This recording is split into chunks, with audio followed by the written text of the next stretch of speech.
मान्य श्री गगन कुमार थापा, समय 5 मिनट।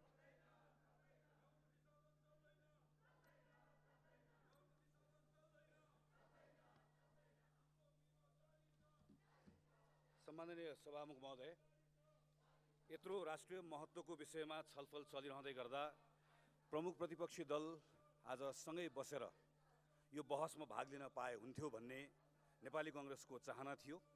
त्यही अनुरूप हामीले केही प्रयासहरू पनि गर्यौं। हाम्रो प्रयास जारी छ र केही दिनभित्रमा यो संसद सुचारू रूपले चल्ने अवस्था निर्माण गर्न सक्छौं भन्ने हाम्रो अपेक्षा पनि छ। हामीसँग आन्तरिक रूपमा जति स्रोत उपलब्ध छ, साधारण खर्च धान्न पनि पुगिरहेको छैन। आर्थिक विकास, खास गरी पूर्वाधार विकासको लागि राष्ट्रिय आवश्यकता पूरा गर्न बाह्य स्रोत नभइकन हुँदैन। यो बाह्य स्रोत भनेको प्रत्यक्ष वैदेशिक लगानी, ऋण वा अनुदान हो। यो मध्ये लगानी हुने ठाउँमा लगानी, नभए हामीले लिने अनुदानै हो। अनुदान कोसँग लिने? नेपालको असंलग्नता, पञ्चशीलता र संयुक्त राष्ट्रसङ्घको बडापत्रमा आधारित भएर नेपालले जुन सन्तुलित परराष्ट्र नीति बनाएको छ, त्यो नीति र हाम्रो संविधानले मार्गदर्शन जसरी गरेको छ हाम्रो राष्ट्रहित भनेर, त्योसँग प्रतिकूल नहुने गरिकन हाम्रो सबै मित्रहरूसँग सकेसम्म अनुदान लिने हो। हाम्रो परराष्ट्र नीति, घोषित परराष्ट्र नीतिले पनि भन्छ, क्षेत्रीय एवं विश्व शक्ति राष्ट्रहरूको बीचको सामरिक प्रतिस्पर्धाबाट नेपाललाई नकारात्मक प्रभाव हुन दिनुहुन्न। दक्षिण एसियामा सामरिक राष्ट्रहरूको बीचमा प्रतिस्पर्धा छ। यो तथ्यबाट भाग्ने होइन, कसैको छेउ लाग्ने पनि होइन। हामीले यसलाई सामना गर्ने हो र हाम्रो आफ्नो रणनीतिक स्वायत्तता प्रयोग गरेर यो प्रतिस्पर्धाबाट लाभ लिने हो। त्यही भएर 62-63 को परिवर्तन पछाडि हामीले भारतसँग विप्पा गर्यौं, हामीले चीनसँग बिआरआई गर्यौं र हामीले बडो सचेततापूर्वक संयुक्त राज्य अमेरिकासँग एमसीसी गर्यौं। माधव कुमार नेपाल माननीय प्रधानमन्त्री हुनुभएको बेलामा 2066 सालमा प्रारम्भ गरेको, अघि यहाँ आएर बोल्नुहुने माननीय जगन्नाथ खनाल प्रधानमन्त्री हुँदै गर्दा उहाँको मन्त्रीमण्डलले निर्णय गरेर भरतमोहन अधिकारी उप प्रधानमन्त्रीजीलाई अमेरिका पठाएर पहिलो पटक औपचारिक रूपमा हामीले एमसीसीमा राखिदिनको लागि आग्रह गरेको। त्यस पछाडि सुशील कोइराला बाहेक, स्वर्गीय सुशील कोइराला बाहेक यो हलभित्र भएको कुनै राजनीतिक दल कोही बाँकी छैन, कुनै प्रधानमन्त्री बाँकी हुनुहुन्न। त्यति मात्र होइन, मन्त्रीमण्डलमा एकपटक नाम पल्टाएर हेरौँ, तत्तत बेलाको सरकारमा यहाँ अगाडि बस्ने एकजना सांसद पनि बाँकी हुनुहुन्न। अघि एकजना माननीयले यहाँ आएर बोल्नुभयो, म नाम लिन चाहन्न थिएँ तर मैले नाम लिनुपर्छ।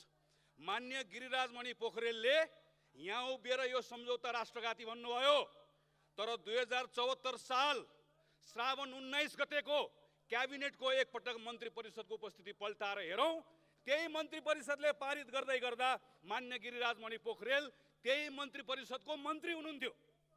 हामी कतिसम्म झुट बोल्ने? हामीले कतिसम्म ढाँट्ने?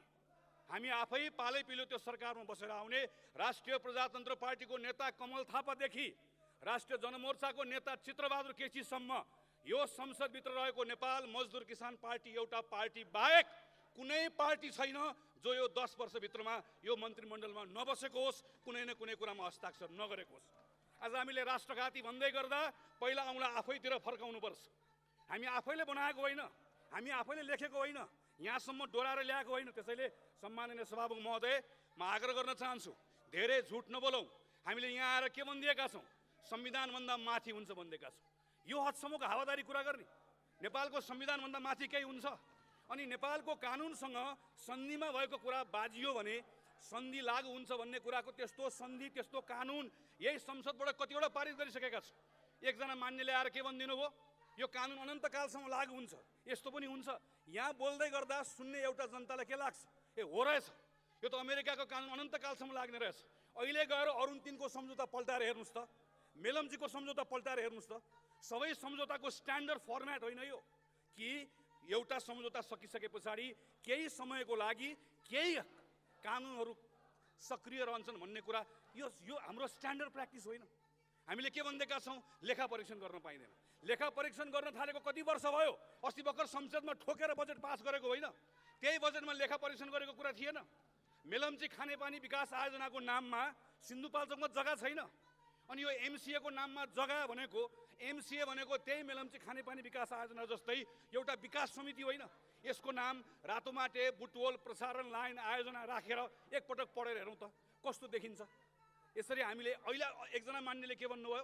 2019 मा अर्कै सम्झौता गर्यो भनेर भन्नुभयो। हामीले बकाइदा कम्प्याक्ट गर्ने बेलामै यसको पिआइए गर्छौँ, पूर्व कार्यान्वयनको चरणमा हामी सबै कुराहरू एकपछि अर्को तयारी राख्छौँ र संसदबाट पारित भएपछि मात्रै कार्यान्वयन जान्छ भनेर भनेको होइन। हामीले अर्को के भनेका छौँ, यहाँ आएर उभिएर अहिले अमेरिकी कानुन लागू हुन्छ भनेर भनेका छौँ, संसदबाट कानुन बनाउन पाइँदैन भनेका छौँ। आज यो सम्झौता अनुमोदन गरेपछि ल आउनुहोस्, आजै संसदबाट एउटा कानुन पारित गरौँ, हाम्रो आफ्नो हितमा हुने गरिकन यो कानुन संसदबाट पारित गरेर देखाउन सक्ने यो अधिकार हाम्रो सार्वभौम संसदसँग कसैले खोसेर लान सक्छ? अमेरिकाले दिएको 60 अरब अनुदान, त्यो पैसाले मात्रै अमेरिकाको विरुद्ध कानुन बनाउन पाइँदैन है भनेर भनेको कुरा हामीले जापानसँग लिए पनि त्यही हो, चीनसँग लिए पनि त्यही हो, भारतसँग लिए पनि त्यही हो। तर बाहिर सडकमा जनतालाई के भन्दैका छौँ, अब अमेरिकासँग बाजिने कानुन बाबा, अमेरिकासँग बाजिने कानुन होइन, यही 60 अरब रुपियाँको अनुदानबाट मात्रै प्रसारण लाइन बनाउने कुरा, यो पनि स्ट्यान्डर्ड फर्मेट। तपाईँ जुनसुकै सम्झौता पल्टाएर हेर्नुहोस्, लोन हेर्नुहोस्, ग्रान्ट हेर्नुहोस्, हामीले सबै ठाउँमा त्यो भनेका छौँ। त्यसैले सम्माननीय सभामुख महोदय, म यो सैद्धान्तिक छलफलमा योभन्दा धेरै भन्न चाहन्न। म यति मात्र आग्रह गर्न चाहन्छु, हामी सबैले सम्झौता गरेर आइसके पछाडि अहिले यत्रो सार्वजनिक बहस भएको बेलामा नागरिकको स्तरबाट केही प्रश्नहरू उठेको छ, केही संशयहरू छ। बरु हामी के भन्न सक्छौँ भने आउनुहोस् हामी सबै मिलेर यसलाई स्पष्ट पारौँ। स्पष्ट पार्ने उपाय के छ? हामीले प्रश्न सोध्यौँ, अर्थमन्त्रीजीले प्रश्न सोध्नुभयो, स्पष्टीकरण आयो, हामीले भन्यो यतिले चित्त बुझेन। त्यसैले हामीलाई प्रचलित अन्तर्राष्ट्रिय कानुनले, नेपालको सन्धि ऐनले पनि एउटा अधिकार दिएको छ कि हामीले गरेको सन्धिमा हामीले आफ्नो बुझाइलाई, हाम्रो आफ्नो व्याख्यालाई बकाइदासँग सन्धि पारित गर्दै गर्दा घोषणा गर्न सक्छौँ। यो घोषणा आज म आग्रह गर्न चाहन्छु, म सम्माननीय सभामुख महोदय मार्फत मान्य मन्त्रीजीलाई भन्न चाहन्छु, नागरिकको स्तरबाट उठेका प्रश्नहरू कति ठिक होलान्, कति प्रश्नहरूको संशय होलान्, तर जेसुकै होस् संसदले आश्वस्त पार्नुपर्छ, सरकारले आश्वस्त पार्नुपर्छ। तपाईँले एउटा व्याख्यात्मक घोषणा सरकारको तर्फबाट बुदागत रूपमा यहाँ प्रस्तुत होस्, त्यो समेत राखेर हामी दफावार छलफल गर्छौँ, त्यसलाई पारित गरौँ। त्यो पारित गरिसके पछाडि संयुक्त राज्य अमेरिकाले मान्छ कि मान्दैन? मान्छ, मान्नुपर्छ, नमानेदेखि सन्धि अगाडि बढ्दैन। किन? हामीले यहाँबाट पारित गरिसके पछाडि हाम्रो सन्धि सँगसँगै हाम्रो संसदले पारित गरेको व्याख्यात्मक घोषणा, सकाय सम्मानित सभामुख महोदय, व्याख्यात्मक घोषणा पनि सँगसँगै जान्छ। हामीले व्याख्यात्मक घोषणामा जे मन लाग्यो त्यही कुरा लेख्यौँ भने संयुक्त राज्य अमेरिकाको एमसिसीले त्यसलाई स्वीकार गर्छ, गर्दैन? यसको अर्थ के हो? यसको अर्थ व्याख्यात्मक घोषणामा लेखेको कुरा अर्को पक्षले पनि मानेपछि मात्रै, हाम्रो व्याख्यालाई चित्त बुझाएपछि मात्रै, हाम्रो व्याख्या पनि ठिक छ भन्ने कुरा उसलाई लागे पछाडि नै सन्धि अगाडि जाने हो। त्यसैले अस्पष्ट भएका कुराहरूलाई व्याख्या गरेर गइसके पछाडि म सकाय सम्मानित सभामुख महोदय, यति कुरा भनिसके पछाडि पनि हामी हीनताबोधले ग्रस्त हुन्छौँ भने हामीलाई राम राम मात्र भन्न सकिन्छ। हामीले आफै सन्धि पास गर्छौँ, सन्धि पास गर्दै गर्दा भन्छौँ यो हो, यो हो, यो हो, र योभन्दा दायाँ बायाँ भयो भने 1 मिनटमा सन्धि खारेज गरिदिन्छौँ भन्ने हैसियत पो राख्न सक्नु पर्यो, त्यो हिम्मत पो राख्न सक्नु पर्यो।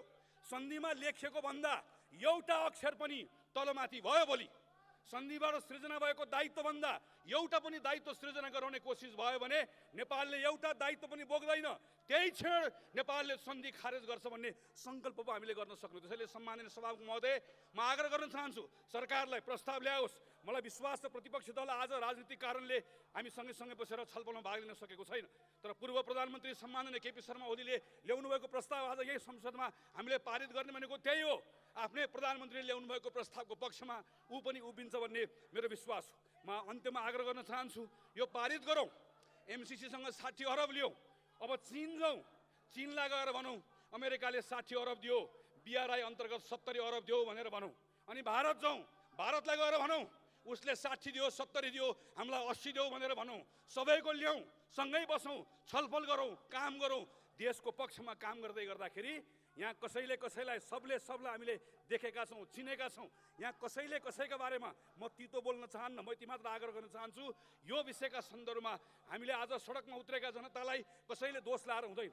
तिनलाई विश्वास दिलाउने काम, तिनलाई भर दिने काम, तिनलाई आश्वस्त बनाउने काम। घर फर्कनुहोस्, सिङ्गो नेपालको संसद सत्ता पक्ष प्रतिपक्ष हामी एक ठाउँमा आएर हामीले नै गरेको सन्धि हो यो, यसमा एक ठाउँ पनि तलमाथि हुन दिन्नौँ। तलमाथि केही पर्यो भने सबैभन्दा पहिला हामी बेहोर्छौँ भनेर हामीले भनेर उनलाई आश्वस्त बनाउनु पर्ने ठाउँमा यो मञ्चमा आएर अझै उनलाई उचाल्छौँ भने त्योभन्दा गैर जिम्मेवारी पर्ने कुरा केही हुन सक्दैन।